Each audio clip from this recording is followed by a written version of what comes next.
घमंडी अंग्रेजन बहुओं के ससुराल आई काली माता। वैजंती के 3 बेटे थे और तीनों ही विदेश में काम किया करते थे। उन्हें गए हुए पूरे 3 साल हो चुके थे, जिनमें से उनके जाने के बाद जो पहला साल था, उस समय तो वो अपनी माँ की बहुत अच्छी देखरेख और उसे पैसे भिजवा दिया करते थे।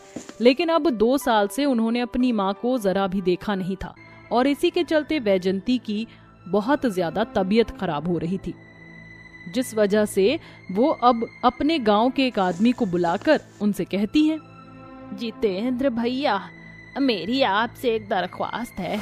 मेरे तीनों बेटे विदेश में काम करते हैं, मेरी उनसे बात करवा दीजिए। मेरी बहुत ज्यादा तबीयत खराब हो रही है, एक बार जाते वक्त मैं उन्हें देखना चाहती हूँ। वैजंती को रोता हुआ देख उसका पति उमेश उससे कहता है, वैजंती, तुम थोड़ा हौसला रखो। तुम्हारी तबीयत के बारे में जानते ही तुम्हारे बेटे दौड़े चले आएंगे। जितेंद्र भैया, हमारे पास फोन नहीं है, आप हमारे बेटों को फोन कर दो। जितेंद्र उमेश की बात मानकर उसके तीनों बेटों को फोन करके उन्हें उनके माता पिता के बारे में बताता है, जिसके बाद वैजंती के तीनों बेटे फौरन से अपनी तीनों अंग्रेजन पत्नियों के साथ अपने घर लौट आते हैं, जहां वह अपनी माँ की इतनी बुरी हालत देखकर हैरान रह जाते हैं। अरे ये क्या, माँ आपकी तो बहुत ज्यादा हालत खराब है, इसके बारे में आपने हमें बताया क्यों नहीं? तीनों फॉरेन जाने के बाद मुझे भूल ही गए। अरे विदेश में तुम्हें ऐसा क्या मिल गया जो तुम्हें अपनी माँ की याद नहीं आई? वैजंती के ऐसा कहने पर उन तीनों का सर नीचे हो जाता है। तभी वैजंती को उसकी 3 अंग्रेजन बहू दिखाई देती हैं, जिन्हें देखकर वैजंती कहती है, ये 3 लड़कियाँ कौन हैं? बड़ी ही सुंदर हैं, लगता है विदेशी ही हैं, क्योंकि इनकी गोरी चमड़ी से पता चल रहा है। मामा, हम तीनों भाइयों ने शादी कर ली। हमें सोफिया, अलीना और डेजी बहुत पसंद आई। ये तीनों आपकी बहुएं हैं और आज से आपकी सेवा करेंगी। जब तक आपकी तबीयत ठीक नहीं हो जाती तब तक तो हम यहाँ पर ही रहेंगे, लेकिन जैसे ही तबीयत ठीक हो जाएगी हम तीनों भाई यहाँ से वापस चले जाएंगे और उसके बाद यहाँ आपकी तीनों बहू आपके साथ रहेंगी।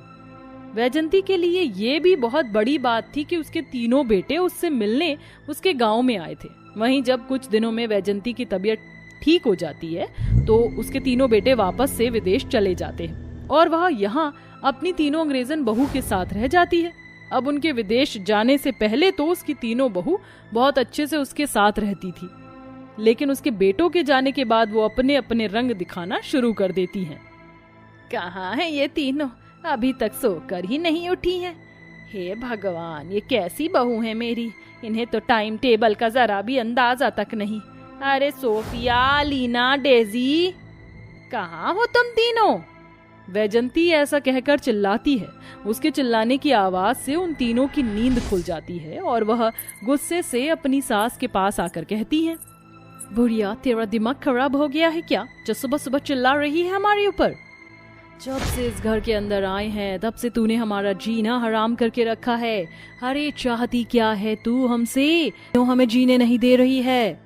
जब देखो हमारे ऊपर हुक्म चलाती रहती है। कोई काम अगर नहीं किया है तो खुद नहीं कर सकती, सुबह शाम हमें ही काम करनी पड़ेंगी। एक काम करो, जाओ जाकर हमारे लिए रसोई से खाना बना कर ले आओ।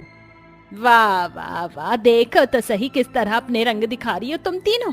अरे मैं तुम्हारी सास हूँ ना कि तुम तीनों मेरी सास हो। जाओ जाकर मेरे लिए नाश्ता बना कर लेकर आओ।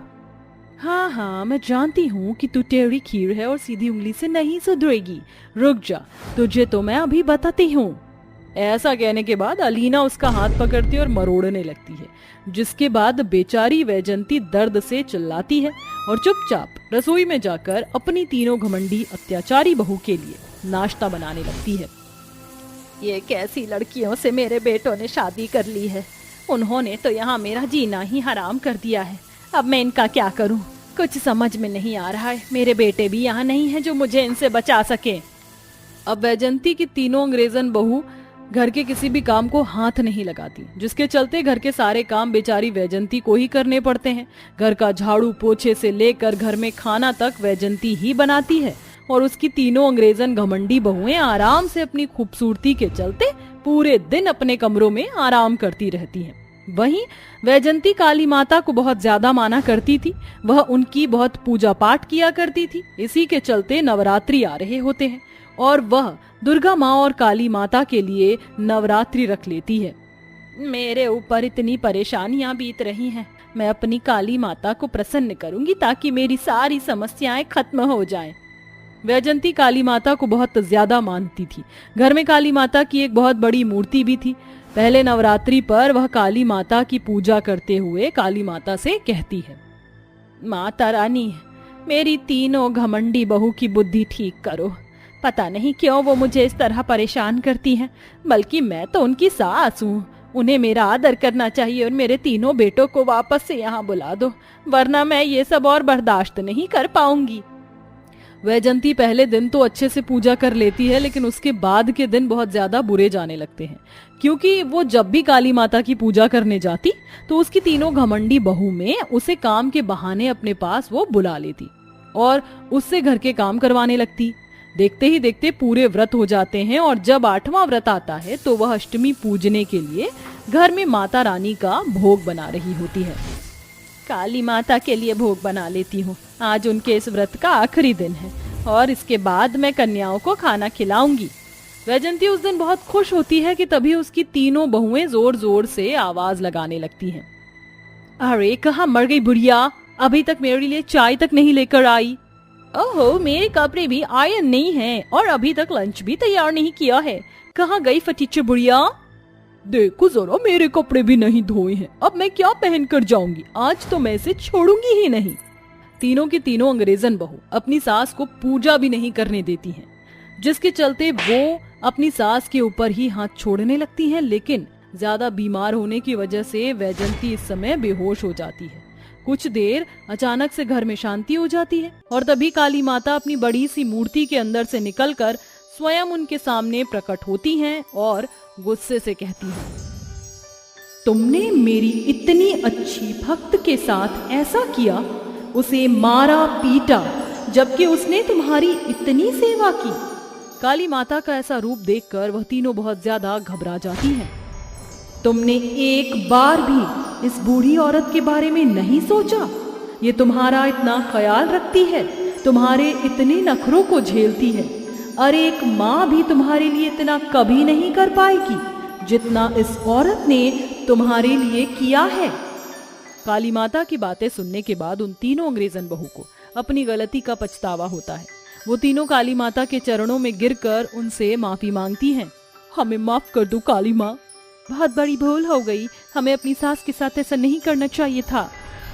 हमें एक आखिरी मौका दे दो, आज के बाद हम अपनी सास का अच्छे से ख्याल रखेंगे और उनसे किसी भी चीज की कमी नहीं होने देंगे।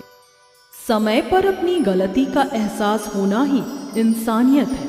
अब अपनी सास का माँ की तरह ख्याल रखना। मेरा आशीर्वाद तुम्हारे साथ है। काली माता उन्हें एक आखिरी मौका दे देती हैं, जिसके बाद काली माता वहां से अंतर्ध्यान हो जाती हैं। माता के जाने के बाद वो तीनों अपनी सास को होश में लाती हैं और उनकी सेवा करती हैं। यहाँ तक कि वो काली माता की पूजा भी खुद करके और घर पर कन्याओं को भोजन खिलाती हैं। इतना कुछ करने के बाद वो अपनी सास से माफी मांगती हैं, जिसके चलते वैजंती उन्हें माफ कर देती है। उसी दिन वैजंती के तीनों बेटे भी घर आ जाते हैं, जिसके बाद वैजंती अपने बेटे और अपनी बहू के साथ खुशी खुशी रहने लगती है। अभी माँ जी और नंद जी उठी नहीं है, तब तक मैं घर के सारे काम निपटा लेती हूँ। कियारा ऐसा सोचने के बाद अपनी सास और नंद के उठने से पहले ही सारे काम कर लेती है। कुछ देर बाद जब कियारा की सास और नंद नींद से उठती हैं तो वो घर के सारे काम किए हुए देखकर कहती हैं, अरे देखो माँ, इस लड़की ने तो हमें किसी भी चीज के लिए बोलने का मौका ही नहीं दिया। मौका तो मैं ढूंढ लूंगी, देखती जाओ। कियारा एक बहुत गरीब परिवार से थी। वहीं सविता और उसकी बेटी को ये उम्मीद थी कि कियारा के माता पिता दहेज में काफी कुछ देंगे, लेकिन ऐसा कुछ नहीं था, जिसके चलते दोनों माँ बेटी कियारा से नाराज थी और इसी वजह से वह कियारा से घर के सारे काम करवाती हैं। आय हाय हाय, देखो देखो कितनी कामचोर है मेरी बहू। यहाँ सोफे पर इतनी धूल मिट्टी जम रही है और इसको तो दिखाई ही नहीं देता। ये सुनते ही कियारा वहां आती है। माँ जी, क्या हुआ? मैंने अभी ही ये सारे सोफे साफ किए थे। कामचोर की बच्ची, मुझसे झूठ बोलने की जरूरत नहीं है। ये देख देख जरा कितनी धूल निकल रही है इनके अंदर से। चल अब इन्हें दोबारा साफ कर। सविता के इतना कहने पर कियारा सभी चीजें दोबारा साफ करती है। वहीं दूसरी तरफ जो कपड़े कियारा ने धोकर सुखाए थे, नीरा उन कपड़ों की रस्सी को काट देती है, जिससे सारे कपड़े धरती पर गिरकर गंदे हो जाते हैं। भाभी, भाभी, अरे कहाँ मर गई हो तुम?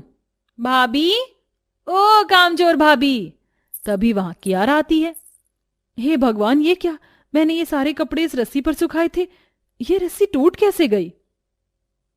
क्योंकि आपने अपने नाजुक हाथों से जरा भी ताकत नहीं लगाई रस्सी को मजबूत बांधने में।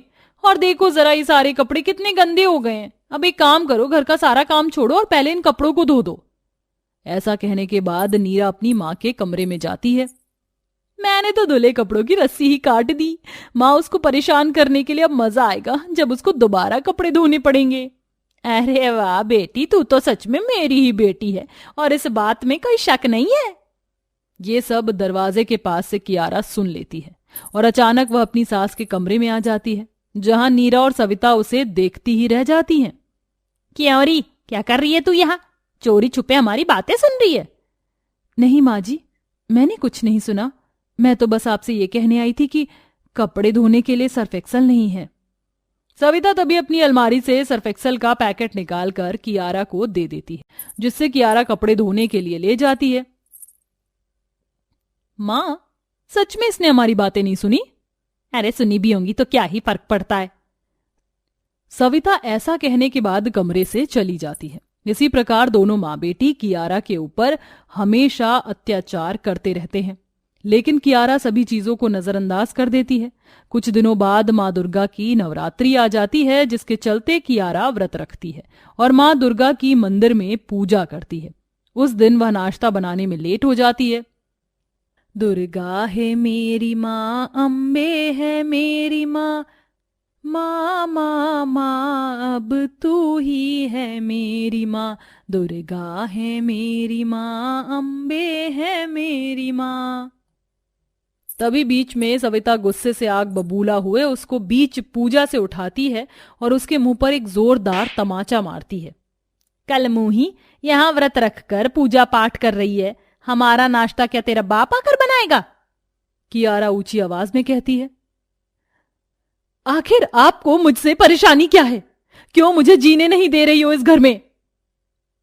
ये सुनते ही सविता का गुस्सा 7वें आसमान पर पहुंच जाता है। कलटा, तेरी इतनी हिम्मत, तू मुझसे जबान लड़ाएगी? तभी वहां पर नीरा आ जाती है। उसके हाथ में कैंची होती है, जिससे सविता और नीरा दोनों मिलकर बेचारी कियारा के सारे बाल काट देती हैं और उसको गंजा कर देती हैं। गंजी टकली, तू इसी के लायक थी। माँ, इसको निकाल दो इस घर से। इस घर में गंजी बहू की कोई जगह नहीं है। दोनों माँ बेटी कियारा को घर से निकाल देती हैं, जिसके बाद बेचारी कियारा घर से बेघर हो जाती है और रोते हुए वहां से जाने लगती है। गांव के लोग उसे देखकर उल्टा सीधा बोलने लगते हैं। अरे देखो जरा कैसी गंजी औरत है, आज तो दिन में ही चांद दिख गया। लोगों की ये बातें सुनकर कियारा वहां से भागने लगती है और भागते हुए एक झोपड़ी के पास पहुंच जाती है। लगता है इस झोपड़ी में कोई नहीं रहता, यहीं चली जाती हूँ। कियारा जैसे ही उस झोपड़ी में जाती है, वहां उसे एक बीमार बुढ़िया मिलती है। कियारा उसकी इजाजत के बिना उसकी देखरेख करती है, जिसके चलते कुछ ही दिनों में वह बूढ़ी औरत बिल्कुल ठीक हो जाती है। वहीं कियारा ने मिट्टी से अपनी दुर्गा माँ की एक मूर्ति भी बनाई थी, जिसकी वह सुबह शाम पूजा करती थी। वह इतनी गरीब थी कि व्रत में भी कुछ खा नहीं पाती और सारा दिन भूखी प्यासी रहती है, जिसके चलते वह बूढ़ी औरत कियारा को एक लाल सेब ला कर देती है। ये लो बेटी, इस लाल सेब को खा लो, इसे खाते ही तुम्हारी सारी परेशानी खत्म हो जाएगी। बूढ़ी औरत की बात मानकर कियारा उस सेब को खा लेती है, जिसके बाद कियारा के सिर पर एक अजीब सी रोशनी निकलती है और कियारा के सिर पर बहुत लंबे सोने के बाल आ जाते हैं। ये क्या? मेरे सिर पर सोने के बाल? ये कैसे हो सकता है? हाँ बेटी, ये कोई मामूली नहीं बल्कि सोने के जादुई बाल हैं। इनसे तू अपने लिए कुछ भी मांग सकती है। कई दिनों से मैंने अपनी दुर्गा माँ को भोग नहीं लगाया है। मैं चाहती हूँ कि मेरे सामने दुर्गा माँ को भोग लगाने के लिए तरह तरह की मिठाइयां प्रकट हो। कियारा के इतना कहते ही वहां कई सारी मिठाइयाँ प्रकट हो जाती हैं, जिसके बाद कियारा बहुत खुश होती है और उन मिठाइयों से वह अपनी मिट्टी की बनी हुई दुर्गा माँ को भोग लगाती है। जिसके बाद वह बूढ़ी औरत से कहती है, अम्मा, आपने मेरी बहुत मदद की, आपका शुक्रिया। लेकिन अब मैं अपने ससुराल जाना चाहती हूँ, वहां पर सब मुझे अब अपना लेंगे। कियारा ऐसा कहकर अपने ससुराल पहुंच जाती है, जहां वह अपनी सास और नंद को अपने जादुई सोने के बालों के बारे में बताती है। अरे आओ आओ बहू, अंदर आओ, और जो हुआ उसे भूल जाओ, ये घर तुम्हारा ही तो है। कियारा फिर से अपनी सास और नंद के साथ रहने लगती है, लेकिन ये सब केवल एक दिखावा था। उन दोनों माँ बेटी के मन में तो लालच चल रहा था, जिसके कारण अब हर छोटी मोटी चीजों के लिए वह कियारा के पास आती है। बहू, घर का राशन खत्म हो रहा है और पैसे भी नहीं है। मैं सोच रही थी क्यों ना तू अपने थोड़े से सोने के बाल काट के दे दे तो घर में राशन आ जाएगा। जी माँ जी, मैं अभी काट के देती हूँ। तभी नीरा भी कहती है, मुझे पार्टी में जाना है भाभी, और मेरे पास कपड़े नहीं है, आप अपने सोने के बाल मुझे भी काट कर दे दो। कियारा अपनी नंद और अपनी सास को अपने सोने के बाल काट कर दे देती है। ऐसे ही अब रोजाना दोनों माँ बेटी कियारा से उसके सोने के बाल मांगती रहती। वहीं कियारा का सारा ध्यान नवरात्रि पर होता है। देखते ही देखते नवरात्रि का आखिरी दिन भी आ जाता है, जिस दिन कियारा दुर्गा माँ की पूजा करके 9 कन्याओं के लिए खुद अपने हाथों से प्रसाद बनाकर उन्हें पेट भर के खिलाती है। नौमी अच्छी तरह पूज के कियारा बहुत खुश होती है। वहीं उसी दिन रात के समय दोनों माँ बेटी कियारा के बाल काटने उसके रूम में पहुंच जाती हैं।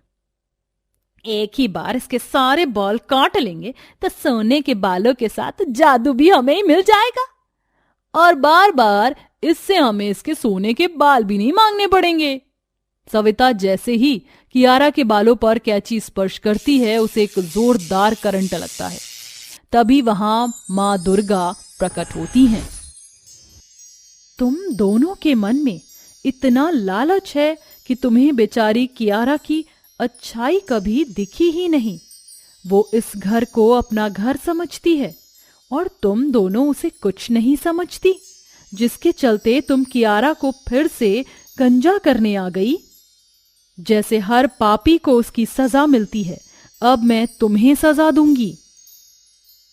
स्वयं अपने सामने दुर्गा माँ को देख नीरा और सविता की सिट्टी पिट्टी गुल हो जाती है और दोनों दुर्गा माँ के पैरों में गिरकर माफी मांगती हैं।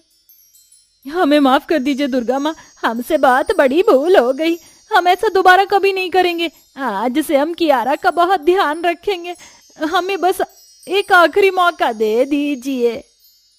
उन्हें अपनी गलती की माफी मांगते देख दुर्गा माँ उन्हें माफ कर देती हैं, जिसके बाद वह वहां से गायब हो जाती हैं। उस दिन के बाद से दोनों माँ बेटी कियारा के साथ खुशी खुशी रहने लगते हैं और साथ में दुर्गा माँ की पूजा पाठ भी करने लगती हैं। आलोक, ये तुम कैसी बातें कर रहे हो? तुम जानते हो ना, मैं गरीब परिवार से हूं और तुम एक अमीर परिवार से।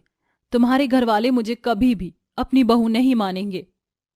दुर्गा, मैं तुमसे बहुत प्यार करता हूँ और तुमसे ही शादी करना चाहता हूँ, इसलिए हम दोनों मंदिर में जाकर शादी कर लेते हैं, फिर हमें कोई अलग नहीं कर पाएगा। लेकिन आलोक। अरे लेकिन कुछ नहीं, मैंने कह दिया सो कह दिया। हम अभी जाकर मंदिर में एक दूसरे से शादी करेंगे, ओके? आलोक की बात सुनकर दुर्गा की आंखों में आंसू आ जाते हैं और वो आलोक के गले लग जाती है, जिसके बाद दोनों जाकर मंदिर में एक दूसरे से शादी कर लेते हैं। शादी के बाद आलोक दुर्गा को अपने घर ले जाता है। आलोक के घर में आलोक की माँ सुजाता और भाभी संगीता रहती थी। सुजाता संगीता जैसे ही आलोक के साथ दुर्गा को शादी के जोड़े में देखते हैं तो वो दोनों हैरान रह जाती हैं। आलोक, ये लड़की कौन है और तुम दोनों शादी के जोड़े में क्या कर रहे हो? माँ, इसका नाम दुर्गा है। मैं और दुर्गा एक दूसरे से बहुत ज्यादा प्यार करते थे, इसलिए हमने शादी कर ली। क्या तूने शादी कर ली, वो भी हमें बिन बताए? तेरी हिम्मत कैसे हुई इस लड़की से शादी करने की? ये लड़की कौन है, इसका क्या स्टैंडर्ड है, क्या परिवार है? भाभी, माँ, इसका नाम दुर्गा है और ये मेरे ही कॉलेज में मेरे साथ पढ़ती थी। दुर्गा हमारी तरह किसी अमीर परिवार से नहीं बल्कि एक गरीब परिवार से है, लेकिन दुर्गा एक बहुत अच्छी लड़की है और ये एक बहुत अच्छी बहू भी साबित होगी। क्या तू एक गरीब लड़की को हमारे घर की बहू बना कर ले आया? अरे इसकी औकात ही क्या है, ये तो हमारे घर की नौकरानी बनने के भी लायक नहीं है। माँ, आप मेरी पत्नी के बारे में ऐसा कैसे बोल सकती हैं? ये मेरी पत्नी है और मैं इसके खिलाफ एक शब्द नहीं सुनूंगा। अगर आपको ये शादी मंजूर नहीं तो कोई बात नहीं, मैं और दुर्गा यहां से चले जाएंगे हमेशा हमेशा के लिए। आलोक दुर्गा का हाथ पकड़ता है और उसे ले जाने लगता है। अपने बेटे को जाता देख सुजाता मजबूरन शादी को मंजूर कर लेती है, जिसके बाद सुजाता अपनी बहू का गृह प्रवेश करती है। दुर्गा एक अच्छी बहू होने के सारे फर्ज निभाती थी, लेकिन संगीता और सुजाता दुर्गा को गरीब होने की वजह से बिल्कुल भी पसंद नहीं करते थे। दुर्गा बचपन से ही दुर्गा माता की बहुत बड़ी भक्त थी, जिसके चलते वो सुबह शाम दुर्गा माता की पूजा करती थी। लेकिन ये चीज संगीता और सुजाता दोनों को ही नापसंद थी। तुझे पूजा करने के अलावा कोई काम है या नहीं? जब देखो पूजा करने में लगी रहती है। घर के इतने सारे काम पड़े हैं, झाड़ू पोछा बर्तन कपड़े साफ सफाई, ये सब कौन करेगा? तेरा बाप। भाभी आप ऐसा क्यों कह रही हैं? मैं दुर्गा माता की बचपन से भक्त हूं और एक दिन भी ऐसा नहीं गया जिस दिन मैंने उनकी पूजा नहीं की। वो मेरे लिए मेरी मां समान है। बस मैं पूजा खत्म करके सारे काम करती हूं। दुर्गा का जवाब सुनकर संगीता को बहुत गुस्सा आता है और वो उसके बाल पकड़कर उसे घसीटते हुए उठाती है। मां जी छोड़ दीजिए, मुझे बहुत दर्द हो रहा है। अभी तो बस तेरे बाल पकड़ के तुझे उठाया, अगर आइंदा हमारे किसी भी काम को मना किया या टाला तो तेरी जुबान खींचकर काट दूंगी, समझी? इतना कहकर सुजाता और संगीता वहां से चली जाती हैं। वहीं दूसरी तरफ दुर्गा रोती हुई घर का सारा काम करती है और दुर्गा माता को याद करती है। ऐसे ही समय गुजरता रहता है, लेकिन संगीता और सुजाता का अत्याचार दुर्गा पर से खत्म नहीं होता। लेकिन दुर्गा का विश्वास भी दुर्गा मां पर अटूट होता है। नवरात्रि आने वाली है और मैं इस बार भी हर साल की तरह नवरात्रि के पूरे नवरात्र रखूंगी। एक काम करती हूँ, जल्दी से घर का सारा काम खत्म करके पूजा का सारा सामान ले आऊंगी। दुर्गा जल्दी से घर के सारे काम खत्म करती है और नवरात्रि की पूजा का सामान लेने के लिए जाती है। लेकिन तभी वहां संगीता और सुजाता आ जाते हैं। इतना बंठन के कहाँ जा रही है महारानी? खाना बन गया क्या? जी माँ जी, खाना बन गया है और मैंने घर का सारा काम भी कर दिया है। वो नवरात्रि आ रही है ना, तो मैं उसी की पूजा का सामान लेने जा रही थी। आप लोगों के लिए भी कुछ लाना है क्या? क्या? नवरात्रि का सामान? इसके पैसे कौन देगा? तेरा बाप। हमारे पास इन फालतू सामानों के लिए पैसे नहीं है, समझी?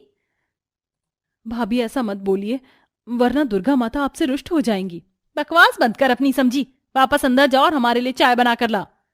दुर्गा के पास पैसे नहीं थे, जिसके चलते वो नवरात्रि का सामान नहीं ला सकती थी। इसलिए दुर्गा किचन में जाकर रोते हुए चाय बनाने लगती है कि तभी दुर्गा को एक बूढ़ी औरत की आवाज आती है जो बाहर खाना मांग रही होती है, जिसे देखकर दुर्गा अपने हिस्से की रोटी ले जाकर उस बूढ़ी औरत को दे देती है। बिटिया, दुर्गा माता तेरा भला करे। मेरे पास तुझे देने के लिए तो कुछ नहीं है, लेकिन ये पूजा का कुछ सामान है, तो इसे रख ले।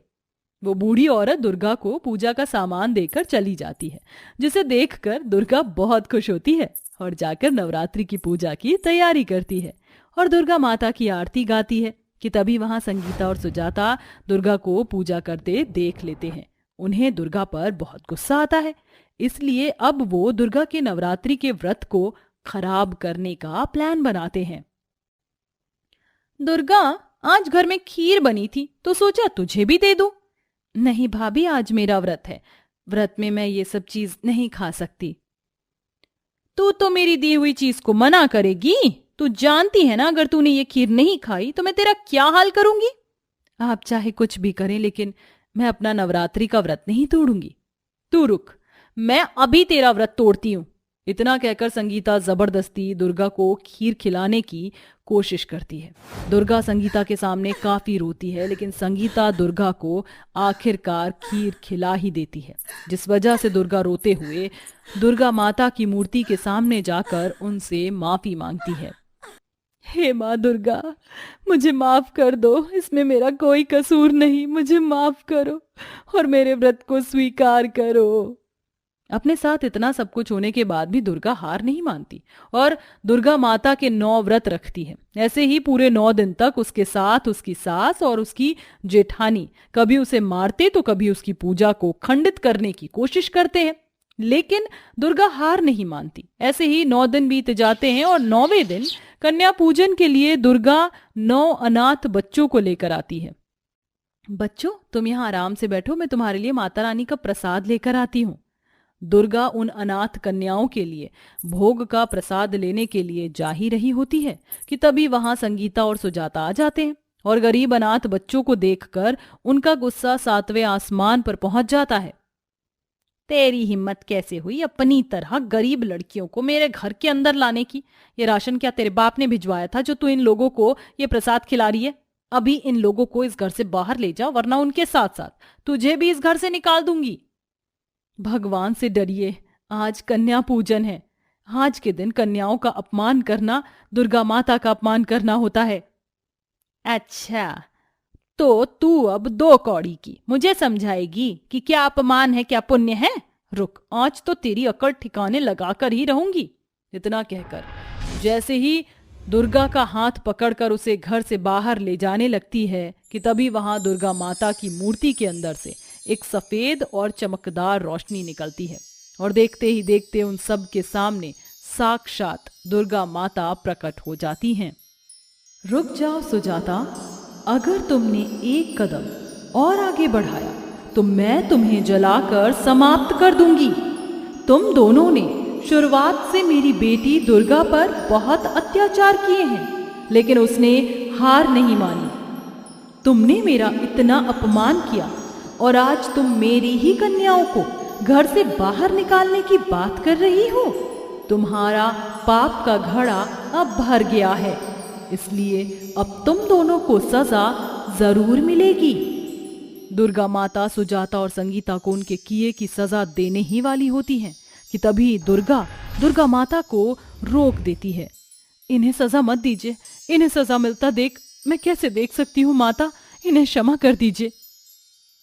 तुम लोगों ने इसके साथ इतना बुरा किया, लेकिन ये आज भी तुम्हें सजा देने से मना कर रही है।